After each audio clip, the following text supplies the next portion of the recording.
Nako, meron pong pwedeng mangyari. Ewan ko kung papabor sa inyo ito o hindi. Lalo na po sa mga Marcos supporters, Marcos loyalists. Abay, ilang araw o linggo na rin natin pinag-usapan na ang Liberal Party, Piklawan, sumasang-ayon sa mga ginagawa at programa ni Pangulong Marcos. Di ba? Nakikita naman natin, hindi sila sumasali doon sa kampo ng mga Duterte na puro batikos. Personal pa nga ang kanilang mga sinasabi laban kay Pangulong Marcos at sa administrasyon. Itong Dilawan, Piklawan, Liberal Party ay hindi po ganyan ang ginagawa. Naintindihan nila ang galaw ng gobyerno tungkol sa foreign policy, tungkol sa paninindigan sa West Philippine Sea. Pero nadidismaya, ayan po yung malungkot. Nadidismaya itong grupo ng Piklawan, Dilawan, dito ho sa posisyon na paulit-ulit na pinaninindigan ng pamahalaan na hindi papapasukin ang ICC. Hindi talaga papayagan ang ICC. So, doon medyo hindi kontento o hindi masaya ang grupo ni na Attorney Laila de Lima, pati na rin si dating Senador Antonio Trillanes at yung iba pang grupo na identify sa mga Liberal Party. Okay? Doon ho sa posisyon ngayon ng ating pamahalaan. At hindi ho talaga maintindihan. Kasi alam po ninyo, ang paghahanap ng hustisya doon sa nakaraang gobyerno, dahil nga po sa war on drugs o campaign against illegal drugs na marami po ang mga naging casualties na hindi naman ho na itatago, talaga naman hong inamin. Sa side lang ng gobyerno, PNPD at Department of Justice, mga 7,000 ang namatay dyan. At halos 12 to 15,000 higit pa ang pagtaya ng oposisyon ng mga panahong yon na naging biktima ng war on drugs ng Duterte administration. At alam din nila, pati ng mga complainant, na walang mangyayari kung sila'y nag-file ng kaso noon laban kay Pangulong Duterte kung dito sa Pilipinas ipinile ang kaso. Dahil hindi nga pwedeng kasuhan ang nakaupong presidente at baka mabaliwala lang, sayang. Kaya nagpuntahan sila ng International Criminal Court. At ngayon ay pinag-uusapan ito. Ang problema, kahit na grabing panlalait, paninira, pagpapabagsak ng gobyernong Marcos, ni Pangulong Marcos, na nanggagaling sa kampo ng mga Duterte, Kibuloy, Alvarez at iba pa na kailang mga supporters at followers, ang dating kinakampihan pa rin ang ating administrasyon. Kasi yung mga yon, yung grupong yon, ang nasasangkot at iniimbestigahan at dapat imbestigahan at inireklamo sa ICC. Pero ang paninindigan ni Pangulong Marcos ay huwag papasukin ang ICC. So, dun ho dismayado ang lehitimong oposisyon. Sayang. Kasi ang tingin ko, hindi problema ni Pangulong Marcos at ng kasalukuyang pamahalaan ng Piklawan, Dilawan sa ibang mga isyo. Pero dito ho sa usapin ng paghahanap ng hustisya. Tandaan natin, ang pagpapile ng kaso laban kay dating Pangulong Duterte at iba pa sa ICC, wala hong political issue yan. Naghahanap lang ng katarungan ng kawawang mga naging biktima ng mga panahong yon.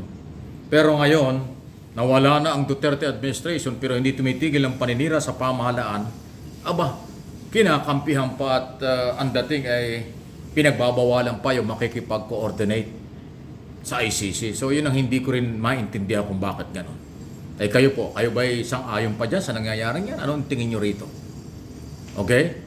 Ang policy ng gobyerno ni Pangulong Marcos, walang papayagang ICC na investigasyon. Kung may warrant of arrest, wala rin patutupad ang PNP. O di pabor na pabor yan sa mga Duterte. Di ba? Kakaiba, no? Anong tingin nyo?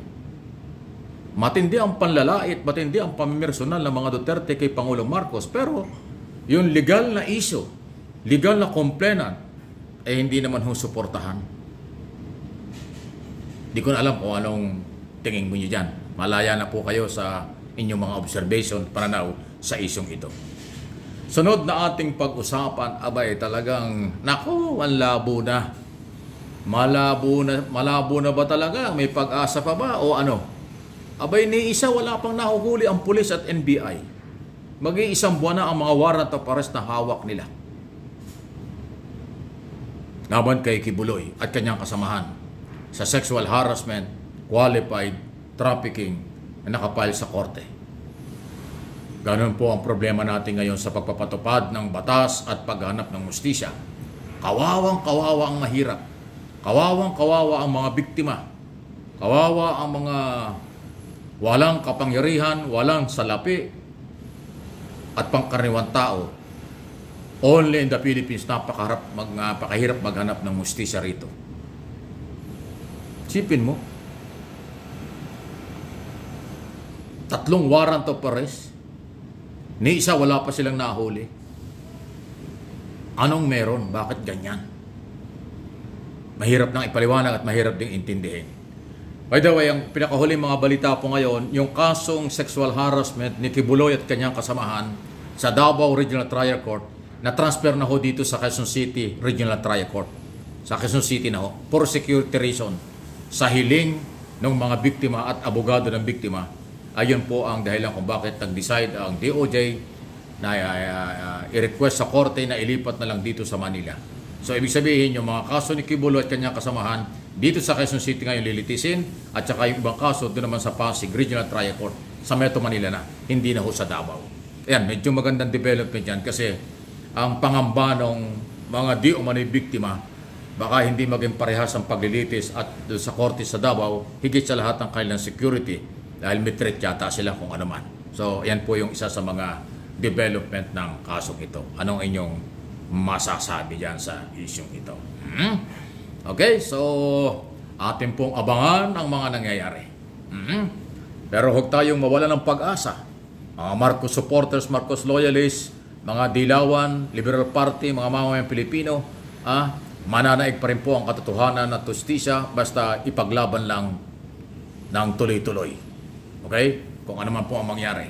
Kasi kaya ko sinasabi yan, ayaw kong mangyari at malungkot kapag ka ang mga maliliit, mahihirap, na di umano'y biktima ng karahasan, biktima po ng kung anumang merong nangyayari sa kanilang buhay, kapag nawalan ng pag-asa, lalong kawawa sila. Kaya sana, wala tayo sa gobyerno, umaapila lang tayo sa gobyerno, sana naman po bigyan nyo ng hustisya, bigyan nyo ng parehas na pagtrato, bigyan nyo ng katarungan ang mga mahirap. Hindi yung mas pumapabor pa sa mga mayaman, mas pumapabor pa sa mga akusado, mas pumapabor pa sa mga may influensyang tao ang pananaw ng gobyerno. Bakit ganon? Bakit ganyan? Nasasakripisyo na po ang katarungan pagka ganyan ang mga galawan.